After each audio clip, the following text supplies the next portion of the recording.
ನಮಸ್ತೆ ಎಲ್ರಿಗೂ welcome to Technophilic Culture YouTube channel. So ನಮ್ಮ ಲಾಸ್ಟ್ ವಿಡಿಯೋದಲ್ಲಿ ನಾವು inline elements, block elements, classes ಮತ್ತೆ ಐಡಿಸ್ ಬಗ್ಗೆ ನೋಡಿದ್ವಿ. ಇವತ್ತಿನ ಈ ವಿಡಿಯೋದಲ್ಲಿ HTML ಎಂಟಿಟೀಸ್ ಬಗ್ಗೆ ಮತ್ತೆ HTML ಅಲ್ಲಿರೋ ಸಿಮ್ಯಾಂಟಿಕ್ ಟ್ಯಾಗ್ಸ್ ಬಗ್ಗೆ ನೋಡೋಣ. ಸೊ ಮೊದಲು HTML ಎಂಟಿಟೀಸ್ ಅಂದ್ರೆ ಏನು ಅಂತ ತಿಳ್ಕೊಳ್ಳೋಣ.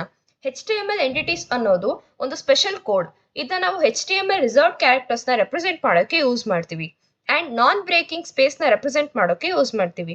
ಅಥವಾ ನಮ್ಮ ಕೀಬೋರ್ಡ್ ಅಲ್ಲಿ ಇಲ್ಲದೆ ಇರೋ ಕ್ಯಾರೆಕ್ಟರ್ಸ್ ನ ರೆಪ್ರೆಸೆಂಟ್ ಮಾಡೋದಕ್ಕೆ ನಾವು HTML ಎಂಟಿಟೀಸ್ ನ ಯೂಸ್ ಮಾಡ್ಕೋತೀವಿ. ಅದು ಹೇಗೆ ಅಂತ ನಾನು ಎಕ್ಸಾಂಪಲ್ ಕೋಡ್ ಮೂಲಕ ಎಕ್ಸ್ಪ್ಲೇನ್ ಮಾಡ್ತೀನಿ. ಸೊ ಮೊದಲು ಇಲ್ಲೊಂದು ಡಿವ್ ಕ್ರಿಯೇಟ್ ಮಾಡ್ತಿದ್ದೀನಿ. ಅದರೊಳಗಡೆ 2 ಪ್ಯಾರಾಗ್ರಾಫ್ ಹಾಕ್ತಾ ಇದ್ದೀನಿ. ಮೊದಲನೇದು ಪ್ಯಾರಾಗ್ರಾಫ್ 1 ಅಂಡ್ ಎರಡನೇದು ಪ್ಯಾರಾಗ್ರಾಫ್ 2. ಸೊ ಇಲ್ಲಿ ಪ್ಯಾರಾಗ್ರಾಫ್ ಮತ್ತೆ 2 ನಡುವೆ ನಂಗೆ ಸ್ಪೇಸ್ ಬರಬೇಕು ಅಂತ ಎಷ್ಟೇ ಸ್ಪೇಸ್ ಟೈಪ್ ಮಾಡಿದ್ರು ಕೂಡ ನಂಗೆ ಲೈವ್ ಸರ್ವರ್ ಅಲ್ಲಿ ಇಷ್ಟು ಸ್ಪೇಸ್ ಡಿಸ್ಪ್ಲೇ ಆಗೋದಿಲ್ಲ. ಯಾಕೆ ಅಂತಂದ್ರೆ ಅದು ಒಂದು HTML ನ ಫೀಚರ್. ಬಟ್ ನಂಗೆ ಇಲ್ಲಿ ಸ್ಪೇಸ್ ಕ್ರಿಯೇಟ್ ಆಗಬೇಕು ಅಂತಂದ್ರೆ ಆಗ ನಾವು ಒಂದು HTML ಎಂಟಿಟಿನ ಯೂಸ್ ಮಾಡ್ಕೋಬಹುದು. ಅದು ಯಾವುದು ಅಂತಂದ್ರೆ %NBSP. ಸೊ ಇಲ್ಲಿ ಒಂದ್ಸಲ %NBSP ಯೂಸ್ ಮಾಡಿದ್ರೆ ನಂಗೆ ಒಂದು ಬ್ಲಾಂಕ್ ಸ್ಪೇಸ್ ಕ್ರಿಯೇಟ್ ಆಗುತ್ತೆ. ಅದೇ ನಂಗೆ 2 or 3 ಸ್ಪೇಸ್ ಬೇಕು ಅಂತಂದ್ರೆ ಅವಾಗ %NBSP and ಮತ್ತೆ %NBSP.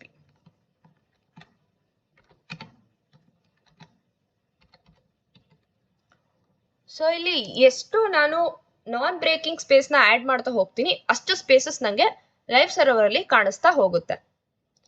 ಅಂಡ್ ನಮ್ಮ ನೆಕ್ಸ್ಟ್ ಎಂಟಿಟಿ ಯಾವುದು ಅಂತಂದ್ರೆ, ಸೊ ಇವಾಗ ಯಾವುದೋ ಒಂದು ಟೆಕ್ಸ್ಟ್ ನಾನು ಒಂದು ಡಬಲ್ ಕೊಟೇಶನ್ ಅಲ್ಲಿ ಹಾಕ್ಬೇಕು ಒಂದು ಪ್ಯಾರಾಗ್ರಾಫ್ ಅಲ್ಲಿ ಅಂತ ಅಂದ್ರೆ ಆಗ ಹೇಗ್ ಮಾಡ್ತೀವಿ ಅಂತಂದ್ರೆ, ಸೊ ಪ್ಯಾರಾಗ್ರಾಫ್ ಇದ್ರೊಳಗಡೆ ವಲ್ಚರ್ಸ್ ಆರ್. ಸೊ ಇವಾಗ ಲಾರ್ಜ್ ಅನ್ನೋದು ನಂಗೆ ಡಬಲ್ ಕೊಟೇಶನ್ ಅಲ್ಲಿ ಬರಬೇಕು. ಅದನ್ನ ಹೇಗ್ ಮಾಡ್ತೀವಿ ಅಂತಂದ್ರೆ %QUOT ಇದ್ರೊಳಗಡೆ ಲಾರ್ಜ್ ಅಂಡ್ ಮತ್ತೆ %QUOT birds. So vultures are large birds ಅನ್ನೋ ಸೆಂಟೆನ್ಸ್ ಅಲ್ಲಿ ಈ ಲಾರ್ಜ್ ಅನ್ನೋದು ಡಬಲ್ ಕೊಟೇಶನ್ ಅಲ್ಲಿ ಡಿಸ್ಪ್ಲೇ ಆಗುತ್ತೆ. ಅಂಡ್ ಸಿಂಗಲ್ ಕೊಟೇಶನ್ ಅಲ್ಲಿ ಡಿಸ್ಪ್ಲೇ ಮಾಡೋದಕ್ಕೆ ಪ್ಯಾರಾಗ್ರಾಫ್ ಸೇಮ್ ಸೆಂಟೆನ್ಸ್ ನ ತಗೋತಾ ಇದ್ದೀನಿ ಎಕ್ಸಾಂಪಲ್ಗೆ. ವಲ್ಚರ್ಸ್ ಆರ್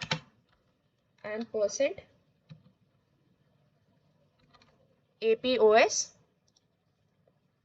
ಲಾರ್ಜ್ ಅಂಡ್ ಮತ್ತೆ $APOS ಬರ್ಡ್ಸ್. ಸೊ ಈ ಪ್ಯಾರಾಗ್ರಾಫ್ ಅಲ್ಲಿ ಲಾರ್ಜ್ ಅನ್ನೋದು ಸಿಂಗಲ್ ಕೊಟೇಶನ್ ಅಲ್ಲಿ ಡಿಸ್ಪ್ಲೇ ಆಗುತ್ತೆ.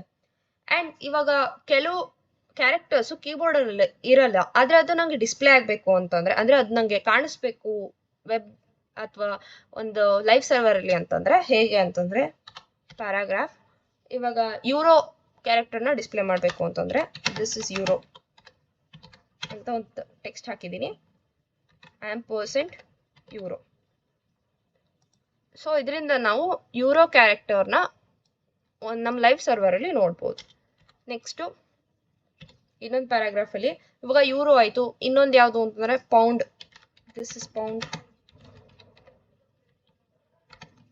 So $pound. ಸೊ ಇದು ಪೌಂಡ್ ಕ್ಯಾರೆಕ್ಟರ್ನ ಡಿಸ್ಪ್ಲೇ ಮಾಡುತ್ತೆ.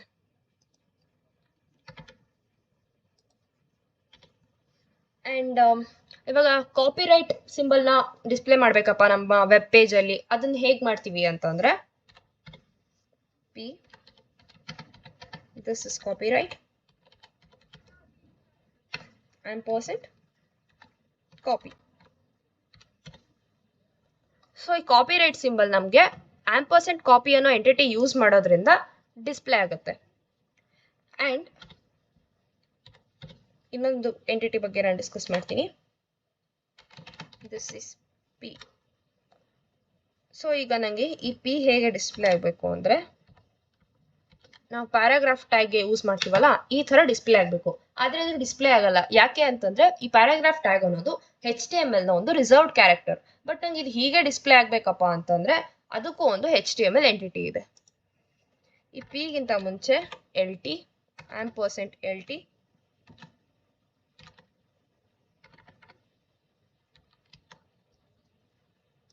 ಆ್ಯಂಡ್ ಪಿ ಆದಮೇಲೆ %gt. ಸೊ ಇದರಿಂದ ಈ ಪಿ ಪ್ಯಾರಾಗ್ರಾಫ್ ಟ್ಯಾಗ್ ಯೂಸ್ ಮಾಡೋ ಪಿ ಥರ ಡಿಸ್ಪ್ಲೇ ಆಗುತ್ತೆ. ಆ್ಯಂಡ್ ಇವಾಗ ಒಂದು ಎಂಟಿ ಸ್ಪೇಸ್ನ ಕ್ರಿಯೇಟ್ ಮಾಡಬೇಕು ಅಂತಂದರೆ ಒಂದು ಏನೋ ಟೆಕ್ಸ್ಟ್ ಬರ್ತಿದ್ದೀನಿ, ಆ ಟೆಕ್ಸ್ಟ್ ಆದಮೇಲೆ ನಂಗೆ ಒಂದು ಎಂಟಿ ಸ್ಪೇಸ್ ಕ್ರಿಯೇಟ್ ಆಗಬೇಕು ಅಂತಂದರೆ ಅದಕ್ಕೂ ಒಂದು HTML ಎಂಟಿಟಿ ಇದೆ. ಅದೇನು ಅಂತಂದರೆ ಪ್ಯಾರಾಗ್ರಾಫ್ ಒಳಗಡೆ ದಿಸ್ ಇಸ್ ಎಂಟಿ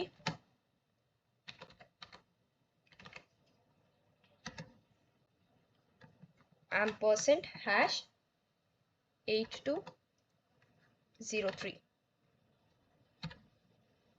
ಸೊ ಇದರಿಂದ ದಿಸ್ ಇಸ್ ಎಂಟಿ ಆದಮೇಲೆ ನಂಗೆ ಇಲ್ಲೊಂದು ಎಂಟಿ ಸ್ಪೇಸ್ ಕ್ರಿಯೇಟ್ ಆಗುತ್ತೆ. ಈ NBSP ಅನ್ನೋದು ಒಂದು ನಾನ್ ಬ್ರೇಕಿಂಗ್ ಸ್ಪೇಸ್. ಇದನ್ನ ನಾವು ಆಕ್ಚುಯಲ್ ಆಗಿ ರೆಕಮೆಂಡ್ ಮಾಡೋದಿಲ್ಲ ಯೂಸ್ ಮಾಡೋದಕ್ಕೆ. ಯಾಕಂದ್ರೆ ನಾವು CSS ಯೂಸ್ ಮಾಡೋದ್ರಿಂದ CSS ಅಲ್ಲಿ ಮಾರ್ಜಿನ್ ಪ್ಯಾಡಿಂಗ್ ನ ಯೂಸ್ ಮಾಡ್ತೀವಿ ಸ್ಪೇಸ್ ನ ಕ್ರಿಯೇಟ್ ಮಾಡೋದಕ್ಕೆ. ಸೊ ಈ NBSP ನ ನಾವು ಜಾಸ್ತಿ ಯೂಸ್ ಮಾಡೋದಿಲ್ಲ. ಬಟ್ HTML ಅಲ್ಲಿ ಒಂದು HTML ಎಂಟಿಟೀಸ್ ಬಗ್ಗೆ ತಿಳ್ಕೊಳ್ಬೇಕಾದ್ರೆ ಇದು ಒಂದು ಇಂಪಾರ್ಟೆಂಟ್ ಎಂಟಿಟಿ ಆಗಿರುತ್ತೆ. ಸೊ ಇವಾಗ ನಮ್ಮ ಲೈವ್ ಸರ್ವರ್ಗೆ ಹೋಗಿ ಈ ಎಂಟಿಟೀಸ್ ಹೇಗೆ ಯೂಸ್ ಆಗುತ್ತೆ ಅಂತ ನೋಡೋಣ. ಸೊ ಇವಾಗ ನಮ್ಮ ಲೈವ್ ಸರ್ವರ್ ಆನ್ ಆಗಿದೆ. ಇಲ್ಲಿ ನೋಡ್ಬೋದು ಪ್ಯಾರಾಗ್ರಾಫ್ ಮತ್ತೆ 2 ನಡುವೆ 3 ಸ್ಪೇಸ್ ಕ್ರಿಯೇಟ್ ಆಗೋಕ್ಕೆ ನಾವು $NBSP ಅಂದ್ರೆ ನಾನ್ ಬ್ರೇಕಿಂಗ್ ಸ್ಪೇಸ್ ನ ಯೂಸ್ ಮಾಡಿದ್ವಿ. ಹಾಗಾಗಿ ಇಲ್ಲಿ 3 ಸ್ಪೇಸ್ ಕ್ರಿಯೇಟ್ ಆಗಿದೆ. ಅಂಡ್ ವರ್ಜಸ್ ಆರ್ ಲಾರ್ಜ್ ವರ್ಡ್ಸ್ ಅಲ್ಲಿ ಲಾರ್ಜ್ ಅನ್ನೋದು ಡಬಲ್ ಕೊಟೇಶನ್ ಅಲ್ಲಿ ಬರೋದಕ್ಕೆ $QUOT ಅನ್ನೋ ಒಂದು HTML ಎಂಟಿಟಿನ ಯೂಸ್ ಮಾಡಿದ್ವಿ. ಹಾಗಾಗಿ ಲಾರ್ಜ್ ಅನ್ನೋದು ನಮಗೆ ಡಬಲ್ ಕೊಟೇಶನ್ ಅಲ್ಲಿ ಡಿಸ್ಪ್ಲೇ ಆಗ್ತಿದೆ. ಅಂಡ್ ವರ್ಜಸ್ ಆರ್ ಲಾರ್ಜ್ ವರ್ಡ್ಸ್ ಅನ್ನೋದ್ರಲ್ಲಿ ಲಾರ್ಜು ಸಿಂಗಲ್ ಕೊಟೇಶನ್ ಅಲ್ಲಿ ಡಿಸ್ಪ್ಲೇ ಆಗೋದಕ್ಕೆ $APOS ಅನ್ನೋ ಒಂದು HTML ಎಂಟಿಟಿನ ಯೂಸ್ ಮಾಡಿದ್ವಿ. ಹಾಗಾಗಿ ಇದು ಸಿಂಗಲ್ ಕೊಟೇಶನ್ ಅಲ್ಲಿ ಡಿಸ್ಪ್ಲೇ ಆಗಿದೆ. ಅಂಡ್ ದಿಸ್ ಇಸ್ ಯೂರೋಗೆ $euro ಯೂಸ್ ಮಾಡಿದ್ವಿ. ಸೊ ಯೂರೋ ಸಿಂಬಲ್ ಡಿಸ್ಪ್ಲೇ ಆಗಿದೆ. ದಿಸ್ ಇಸ್ £pound HTML ಎಂಟಿಟಿನ ಯೂಸ್ ಮಾಡಿದ್ವಿ. ಸೊ ಪೌಂಡ್ ಸಿಂಬಲ್ ಡಿಸ್ಪ್ಲೇ ಆಗಿದೆ. ಅಂಡ್ ಕಾಪಿರೈಟ್ ಸಿಂಬಲ್ನ ಡಿಸ್ಪ್ಲೇ ಮಾಡೋದಕ್ಕೆ $copy ಅನ್ನೋ ಒಂದು HTML ಎಂಟಿಟಿನ ಯೂಸ್ ಮಾಡಿದ್ವಿ. ಸೊ ಇಲ್ಲಿ ಕಾಪಿರೈಟ್ ಸಿಂಬಲ್ ಡಿಸ್ಪ್ಲೇ ಆಗಿದೆ. ಅಂಡ್ ಪಿ ಪ್ಯಾರಾಗ್ರಾಫ್ ಟ್ಯಾಗ್ ನಮಗೆ ಒಂದು ವೆಬ್ ಪೇಜಲ್ಲಿ ಬರಬೇಕು ಅಂತ $LT ಮತ್ತೆ $GT ನ ಯೂಸ್ ಮಾಡಿದ್ವಿ. ಸೊ ಪ್ಯಾರಾಗ್ರಾಫ್ ಟ್ಯಾಗಿಗೆ ಯೂಸ್ ಮಾಡೋ ಪಿ ಹೇಗಿರುತ್ತೋ ಹಾಗೆ ಇಲ್ಲಿ ಪಿ ಪ್ರಿಂಟ್ ಆಗಿದೆ. ಅಂಡ್ ದಿಸ್ ಇಸ್ ಎಂಟಿ. ಇಲ್ಲಿ ಒಂದು ಎಂಟಿ ಸ್ಪೇಸ್ ಕ್ರಿಯೇಟ್ ಆಗಿದೆ. ಇಲ್ಲಿ ನೋಡ್ಬೋದು, ಇಲ್ಲಿ ಒಂದು ಎಂಟಿ ಸ್ಪೇಸ್ ಕ್ರಿಯೇಟ್ ಆಗಿದೆ. ಇದನ್ನ ನಾವು ಕಾಪಿ ಮಾಡಿ ಯಾರಿಗಾದ್ರೂ ವಾಟ್ಸಪ್ಪಲ್ಲಿ ಟೆಕ್ಸ್ಟ್ ಆಗಿ ಇದನ್ನ ಪೇಸ್ಟ್ ಮಾಡಿ ಕಳಿಸಿದ್ರೆ ನಾವು ವಾಟ್ಸಪ್ಪಲ್ಲಿ ಒಬ್ಬರಿಗೆ ಎಂಟಿ ಸ್ಪೇಸ್ನ ಕಳಿಸ್ಬೋದು. ಯೂಶಲಿ ವಾಟ್ಸಪ್ಪು ಎಂಟಿ ಸ್ಪೇಸ್ನ ಕಳಿಸೋದಕ್ಕೆ ಅಲೋ ಮಾಡಲ್ಲ. ಅಂದರೆ ನೀವು ಎಷ್ಟೇ ಸ್ಪೇಸ್ ಟೈಪ್ ಮಾಡಿಬಿಟ್ಟು ಅವ್ರಿಗೆ ಸೆಂಡ್ ಮಾಡಿದ್ರು ಎಂಟಿ ಟೆಕ್ಸ್ಟ್ ಸೆಂಡ್ ಆಗೋದಿಲ್ಲ. ಬಟ್ ನೀವು ಎಂಟಿ ಟೆಕ್ಸ್ಟ್ ಸೆಂಡ್ ಮಾಡಬೇಕು ಅಂತಂದರೆ ಹೀಗೆ ನೀವು ಒಂದು ಎಂಟಿ ಟೆಕ್ಸ್ಟ್ನ ಸೆಂಡ್ ಮಾಡ್ಬೋದು. HTML ಅಲ್ಲಿ ಇಷ್ಟೇ ಎಂಟಿಟೀಸ್ ಇದೆ ಅಂತ ಏನೂ ಇಲ್ಲ, ತುಂಬ ಎಂಟಿಟೀಸ್ ಇದ್ದಾವೆ. ನೀವು ಎಲ್ಲ ಎಂಟಿಟೀಸ್ನು ತಿಳ್ಕೊಳ್ಳೋ ಅವಶ್ಯಕತೆನೂ ಇಲ್ಲ. ವೆಬ್ಸೈಟ್ ಮಾಡ್ತಾ ಮಾಡ್ತಾ ನಿಮಗೆ ಗೊತ್ತಾಗುತ್ತೆ. ಆ್ಯಂಡ್ ಇದನ್ನ ಎಲ್ಲದನ್ನು ನಾವು ಕಲೀಲೇಬೇಕು ಅಂತಲೂ ಏನಿಲ್ಲ. ಗೂಗಲ್ ಯೂಸ್ ಮಾಡಿ ನಾವು ಸರ್ಚ್ ಮಾಡಿದ್ರೆ ನಮಗೆ ಎಂಟಿಟೀಸ್ ಸಿಗುತ್ತೆ. ಸೊ ಇವಾಗ ಈ HTML ಎಂಟಿಟೀಸ್ನ ನಾವು ಯೂಸ್ ಮಾಡ್ಕೊಳ್ಳೋದ್ರಿಂದ ನಮ್ಮ ವೆಬ್ ಪೇಜು ಚೆನ್ನಾಗಿ ಕಾಣಿಸುತ್ತೆ. ಅಂದರೆ ಇವಾಗ ಎಲ್ಲೋ ಒಂದು these rights are reserved, these copyrights are reserved ಅಂತ ಹಾಕಬೇಕು. ಅಲ್ಲಿ ನನಗೆ ಕಾಪಿರೈಟ್ ಸಿಂಬಲ್ ಬರಬೇಕು ಅಂತಂದರೆ ನಾನು $ಕಾಪಿ ಯೂಸ್ ಮಾಡ್ಬಿಟ್ಟು ಕಾಪಿರೈಟ್ ಸಿಂಬಲ್ನ ಹಾಕ್ತೀನಿ. ಇವಾಗ ನಾನು ಎಲ್ಲೋ ಯೂರೋ ಅಥವಾ ಪೌಂಡ್ ಟೈಪ್ ಮಾಡಬೇಕು, ಆದರೆ ನನ್ನ ಕೀಬೋರ್ಡಲ್ಲಿ ಆ ಥರ ಕ್ಯಾರೆಕ್ಟರ್ಸೇ ಇಲ್ಲ. ಆವಾಗ ಈ ಥರ ಕ್ಯಾರೆಕ್ಟರ್ಸ್ನ ನಾನು ಟೈಪ್ ಮಾಡೋದಕ್ಕೆ HTML ಎಂಟಿಟೀಸ್ ಯೂಸ್ ಆಗುತ್ತೆ. ಸೊ ಇಷ್ಟೊತ್ತು ನಾವು HTML ಎಂಟಿಟೀಸ್ ಬಗ್ಗೆ ಕಲ್ತ್ವಿ. ಇವಾಗ HTML ಅಲ್ಲಿ ಸಿಮೆಂಟಿಕ್ ಟ್ಯಾಗ್ಸ್ ಅಂದರೆ ಏನು ಅಂತ ಕಲಿಯೋಣ. ಸೊ ಒಂದು ಕಂಟೆಂಟ್ದು ಪರ್ಪಸ್ ಮತ್ತೆ ಸ್ಟ್ರಕ್ಚರ್ ಬಗ್ಗೆ HTML ಸಿಮೆಂಟಿಕ್ ಟ್ಯಾಗ್ಸು ಬ್ರೌಸರ್ಗೆ ಅಡಿಷನಲ್ ಕಾಂಟೆಕ್ಸ್ಟ್ನ ಕೊಡುತ್ತೆ.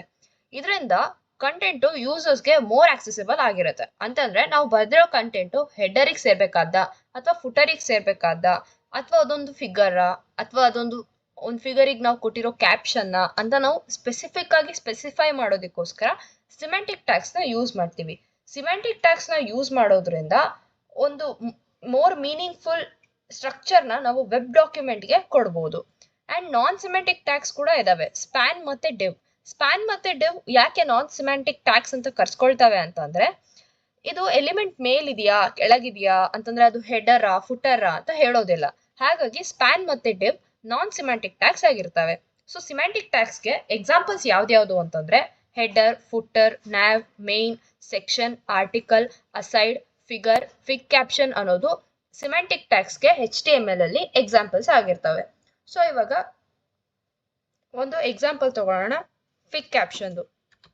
ಸೊ ಮೊದಲು ಫಿಗರ್, ಇಲ್ಲೊಂದು ಇಮೇಜ್ ನಾ ಆ್ಯಡ್ ಮಾಡ್ತಾ ಇದ್ದೀನಿ. ಇಮೇಜ್ ಸೋರ್ಸ್ ಒಳಗಡೆ image1.png ಅಂತಂದರೆ ಇದು ನನ್ನ ಫೋಲ್ಡರಲ್ಲಿರೋ ಒಂದು ಇಮೇಜ್. ಸೊ ಇಲ್ಲ ಆಲ್ಟರ್ನೇಟಿವ್ ಟೆಕ್ಸ್ಟ್ ವಲ್ಚರ್ ಅಂತ ಕೊಡ್ತಾ ಇದ್ದೀನಿ. ಸೊ ಇಲ್ಲಿ ನಾನು ಈ ಫಿಗರ್ಗೆ ಒಂದು ಕ್ಯಾಪ್ಷನ್ ಆ್ಯಡ್ ಮಾಡ್ತಾ ಇದ್ದೀನಿ.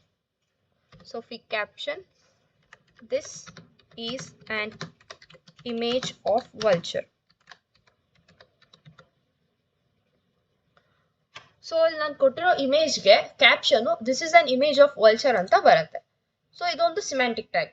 ನೆಕ್ಸ್ಟ್ ಇನ್ನೊಂದು ಸಿಮ್ಯಾಂಟಿಕ್ ಟ್ಯಾಗ್ ಯಾವುದು ಅಂತಂದರೆ, ಇವಾಗ ನಾವು ಬರೆದಿರೋ ಒಂದು ಟೆಕ್ಸ್ಟಲ್ಲಿ ಒಂದು ಸರ್ಟೈನ್ ಪಾರ್ಟ್ನ ನಾವು ಹೈಲೈಟ್ ಮಾಡಬೇಕು ಅಂತಂದರೆ ಅದನ್ನು ನಾವು ಸಿಮ್ಯಾಂಟಿಕ್ ಟ್ಯಾಗ್ನ ಯೂಸ್ ಮಾಡ್ಕೊಂಡು ಮಾಡ್ಬೋದು. ಹೇಗೆ ಅಂತಂದರೆ, ಈಗೇನು ಅದೇ ಸೆಂಟೆನ್ಸ್ ಬರಿತಾ ಇದ್ದೀನಿ, this is an image of vulture ಅನ್ನೋದು ಹೈಲೈಟ್ ಆಗಬೇಕು ಅಂತಂದರೆ,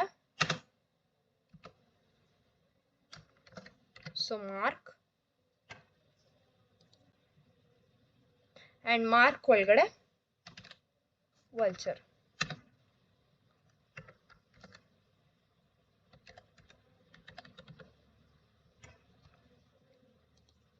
ಸೊ ಮಾರ್ಕ್ ಅನ್ನೋದು ಕೂಡ ಒಂದು ಸಿಮ್ಯಾಂಟಿಕ್ ಟ್ಯಾಗ್. ಇವಾಗ ಇನ್ನೊಂದು ಸಿಮ್ಯಾಂಟಿಕ್ ಟ್ಯಾಗ್ ನೋಡೋಣ, ಅದು ಡೀಟೇಲ್ಸ್.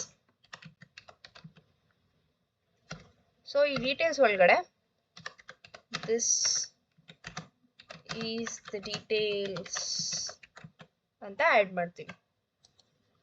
ಸೊ ಇವಾಗ ಇದು 3 ಸಿಮ್ಯಾಂಟಿಕ್ ಟ್ಯಾಗ್ಸ್ಗೆ ನಾನು ಎಕ್ಸಾಂಪಲ್ ಬರೆದಿದ್ದೀನಿ.